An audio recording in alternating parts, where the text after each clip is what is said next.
So last week we were looking at the topic, Ask God for Understanding, and this is really important to ask for ourselves, that we would have understanding, and also for the people that we care about. So we ask God for understanding both, that we would have understanding and that people around us, people in our families, people in our neighborhood, people in the places where we work, people in countries that have caught our attention, wherever there's someone that you care about, ask God that they would have understanding. And the reason that this is so important, Isaiah says in chapter where there's just this great vision of God being so huge that just the hem of his garment would barely be in this place. So God's just enormous, and in this vision, Isaiah is told that if people comprehend with their minds, they will turn and be healed. But the reason people aren't being healed and the reason they aren't changing is because they don't comprehend what they're hearing. But some people don't even hear. But even the people who hear don't comprehend it, don't understand it, and so they don't change. And because they don't change, the healing that they desire evades them. So it's very important that people have understanding. Jesus says when people don't have understanding and they hear God's word, it's like they never heard it. It gets stolen from them. So you can have the greatest idea ever and have it not come to any fruit in your life because it gets stolen because you don't have understanding. Well, we're going to look at a story Jesus tells in Matthew 20. And we'll start in the first verse. Jesus says, "The kingdom of heaven is like a landowner. And this landowner went out early in the morning to hire workers for his vineyard." So probably hopped in his pickup, went down to Home Depot, saw all the day laborers standing there, picked out people to help in his vineyard, took them up to the vineyard. He agreed to pay them a denarius for the day and sent them into the vineyard. So a denarius was a day's wage for a laborer, so he agrees to pay them the going rate, something that's fair. He agrees to pay them. About 9 in the morning, he went out and saw others standing in the marketplace doing nothing, still there. So he hires them. He said, "You also go and work in my vineyard, and I will pay you whatever is right." So he doesn't, at this point, tell the people who are starting later what they will get. There's a photograph that's been in the New York Times a couple times over the last month. Usually they don't reprise photos, but they've got so few photos of people working in China that they have a picture of people at the end of their shift in China waiting to clock out. And they're standing at the turnstile and nobody is going through because it's not yet time to leave. They're still on the clock. But they're not exactly working, they're just standing in line, waiting so that they can leave, say, at 5 o'clock without having their pay docked, but not working until 5 o'clock because they want to leave. You can be on someone's payroll and not producing anything. It might be as obvious as those workers standing waiting for the clock to strike so they can go through the turnstile without having their pay docked, even though they're not working on the other side of the turnstile. It may not be that obvious. You may be in the middle of your office watching cat videos, which is probably not what you were paid to do that day. You can be doing even things that look like it's actual work, but something that produces no value. So there are lots of people who are thinking they're working. They aren't, but they're still being paid to do a job whether they do it or not. It's possible to do a job with enthusiasm, or to do it with grumbling, or to just fake your way through it. And in some cases not be caught, and in some cases be caught. This particular story Jesus is telling, he doesn't speak to the quality of the work they're doing. If you watch cat videos, or did a long time ago, perhaps you've graduated to watch Jake and Logan's videos or something like that. When Jake and Logan, when they were earning money for the camera that would allow them to have 18 million followers each, when they were earning money for that camera, they were working for $10 an hour in the heat in Ohio, in a lawn care business, running, doing the work as fast as they could. And you might wonder, why? Because they're being paid by the hour. And if they finish the lawn care early, that just means they have to find another client. There's no incentive to work that hard. And some people will actually tell you that. Oh, take it easy, you're making the rest of us look bad. Don't work that hard. So it depends a little bit who you think you're working for. When Jake and Logan were doing lawn care, they were not really working for whoever hired them. That person who hired them was going to give them the money that they were going to earn that summer. But they were working for themselves or for their football coach, who was going to be happy when they were in such great shape as the season started, or for someone else. They were determined to work at a pace that made what they were charging unfair, way too low, so that the people who hired them said to their neighbors, "You've got to get these guys. They are so fast. You want to hire these two."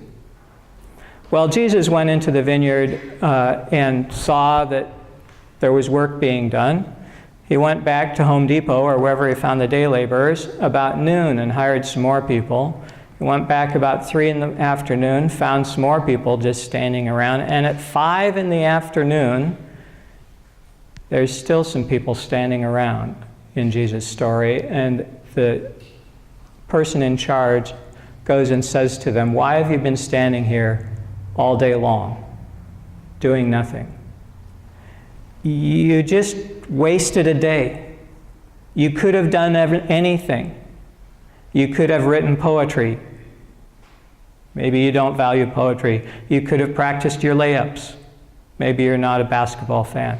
You could have done anything other than just standing around waiting for someone to pick you."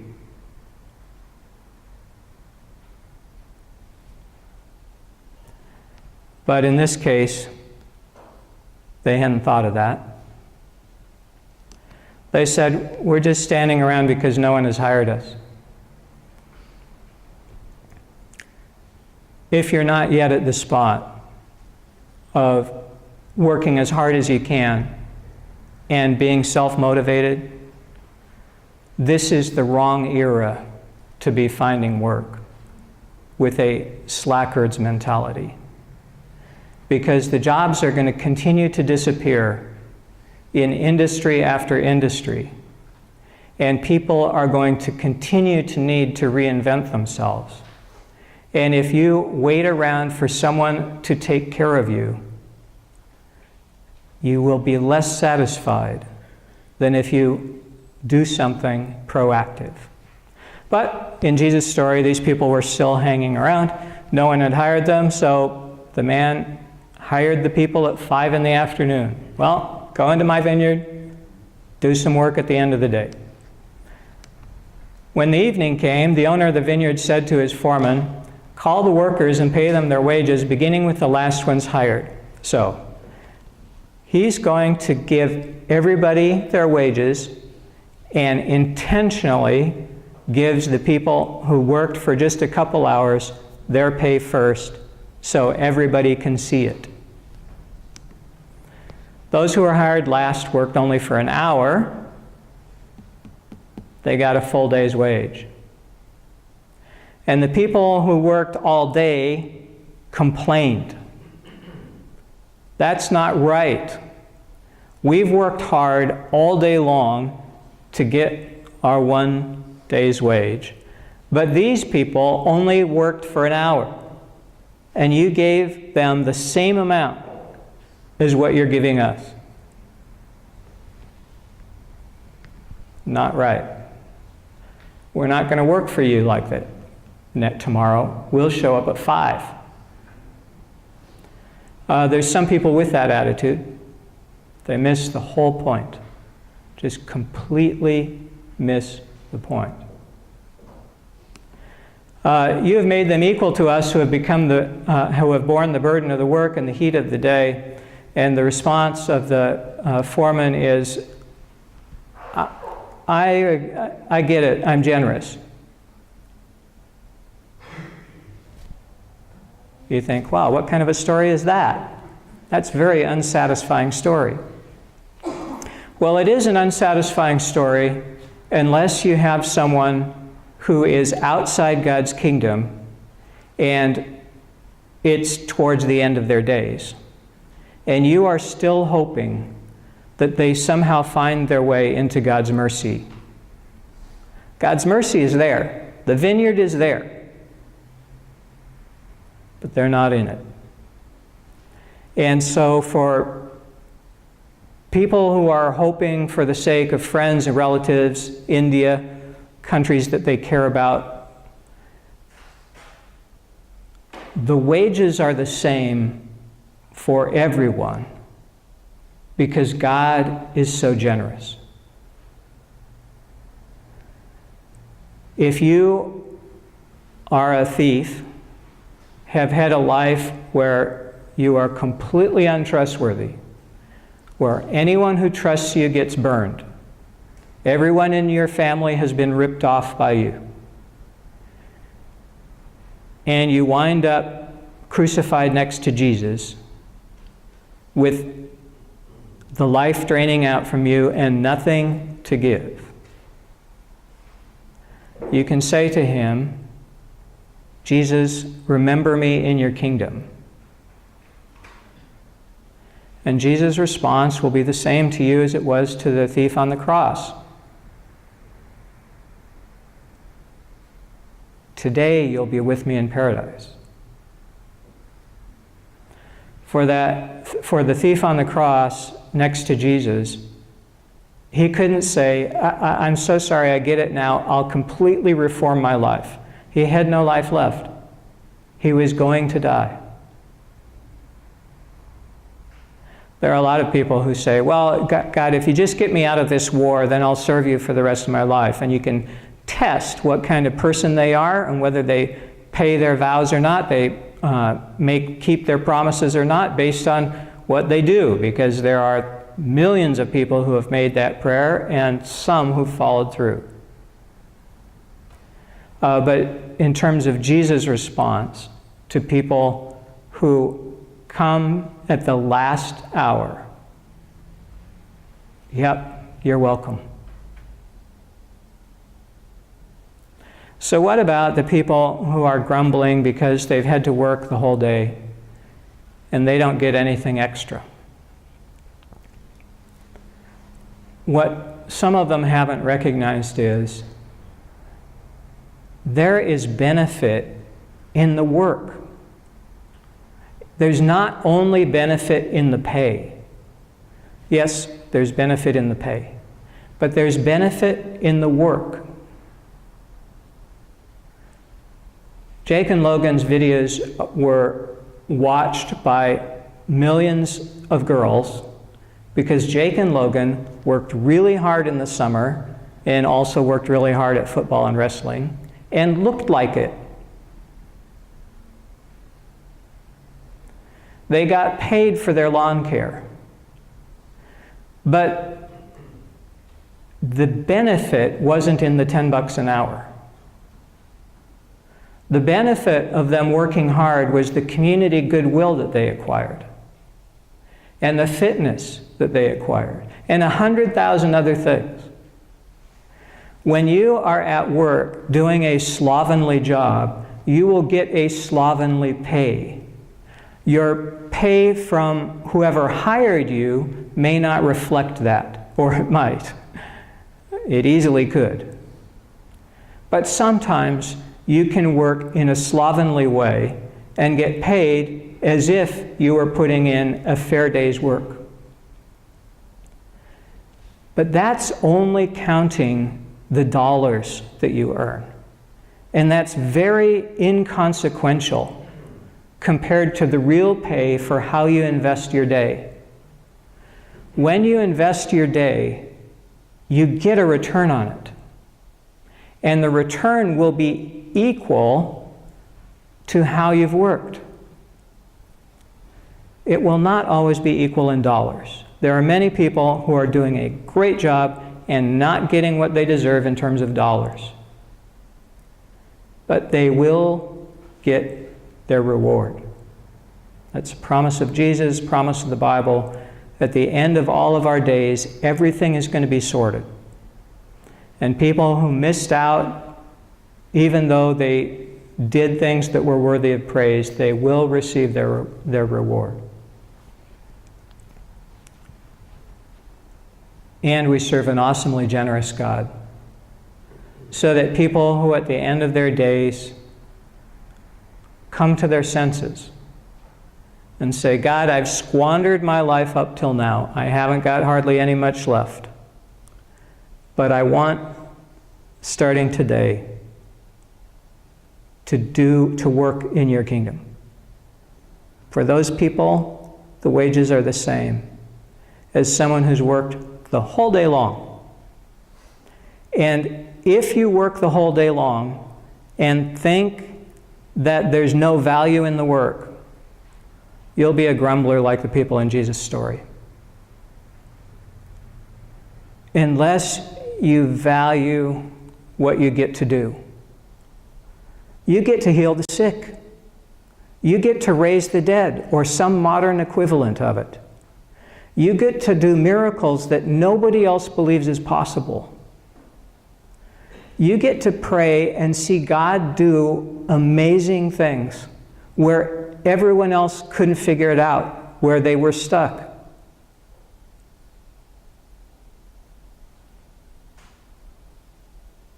There's value in being able to participate for a whole day instead of just the last couple hours. But if you don't have eyes to see it and don't understand the value of working hard, even when you're going to be paid no more than someone who comes in at the end, just squeaks by, then it would be worth it to learn the lesson of Isaiah and say, God, I am not getting this. I am not understanding this. Help me to understand so I don't squander my life.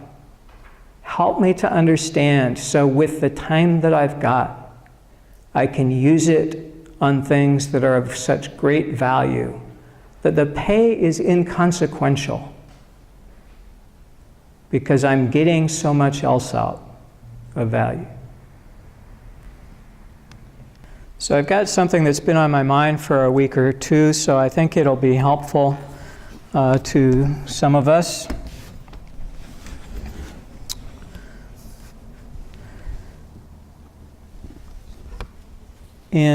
I grew up in Southeast Alaska in Ketchikan. And if you take a cruise ship to Ketchikan, maybe 5,000 passengers are going to get out into the town of 10,000. And from downtown Ketchikan, you can see Deer Mountain. You could even hike Deer Mountain if you chose. And there are switchbacks. There's a trail with switchbacks that go to the top. Sometime, maybe around August, sometime earlier, depending on the year and the snowfall, But usually by August, this side of the mountain is completely clear of snow. And it's a straight shot up on the trail. There may be snow on the other side of the mountain, but on the side that you can see from downtown, it's usually clear of snow. And then sometime in September or October, the first snow is going to fall. And when it does, it will completely cover up the trail. So anyone that goes on the trail, but when they hit where the snow is, they'll just have to make their own way through the snow to the top. And then, sometime after that, the snow will fall again. And it will cover up the trail. So people, when they hit the snowpack, will need to make their own best way up to the top. And then sometime later, the snow will fall again and cover up the trail.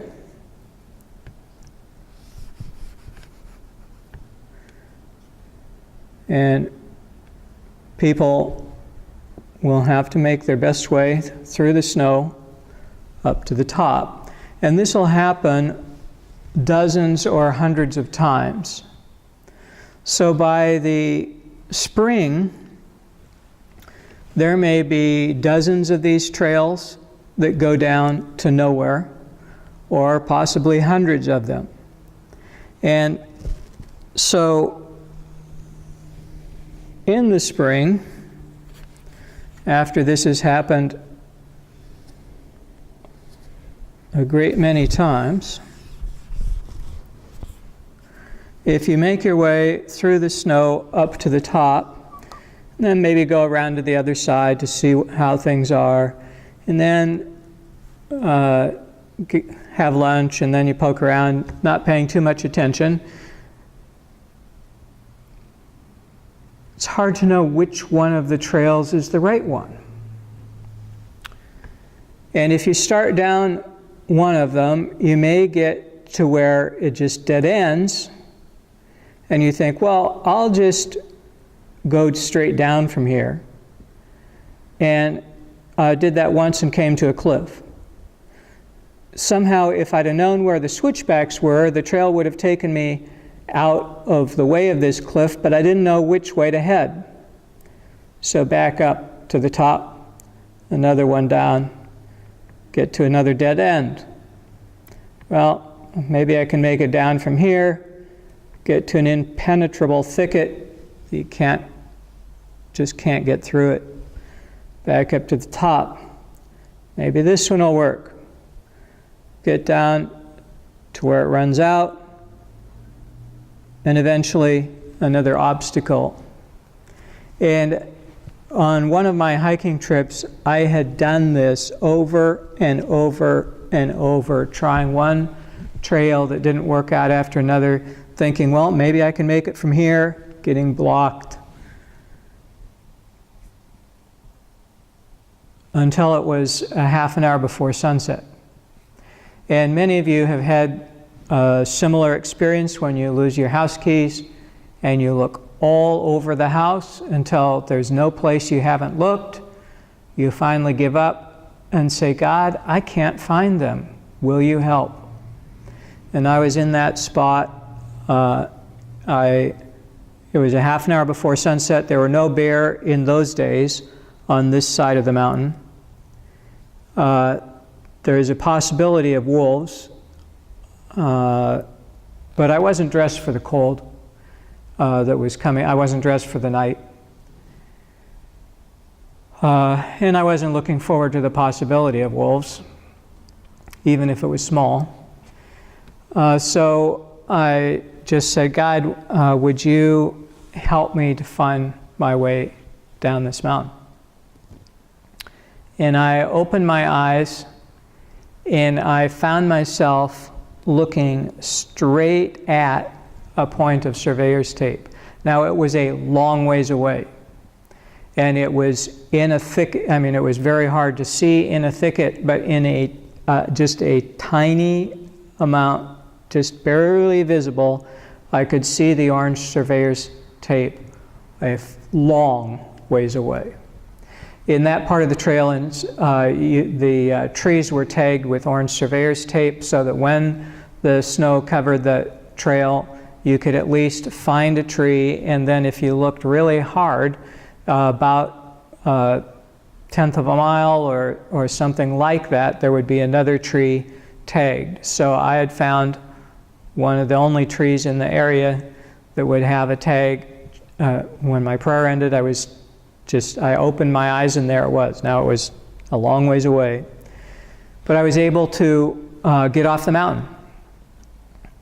There are many of us who are in a spot like this, where there are lots of trails that have already been blazed by people who would tell us, oh yeah, go this way, it was great. And they're right, it was great, but it no longer works. It used to work, but times change, conditions change, and things that used to work don't work anymore. So advice from people, the evidence that this used to be a thing that worked, it may not be the best path anymore. And the one who can help you sort all of that out is God, who knows all the possibilities and knows what nobody has yet discovered, but is actually the best. So, helpful if when you're working hard, you ask God, God, help me to find the best path. Okay, why don't you stand?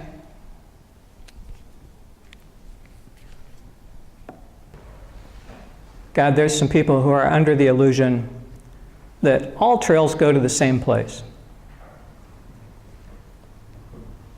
It's just not true.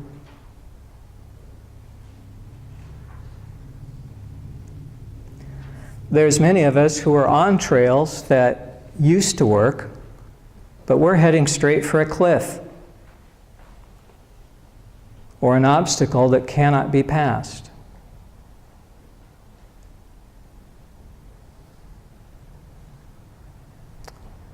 We're so grateful that you are so merciful and so willing to intervene in our lives, to help, to bring comfort, to bring joy, to bring assurance, to bring insight.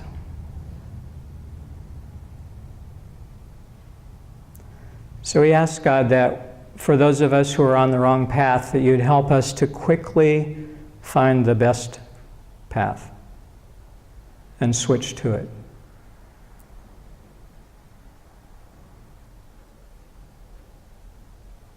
We're so grateful that you are so eager to help. And we know that there are people around the world who need your intervention today.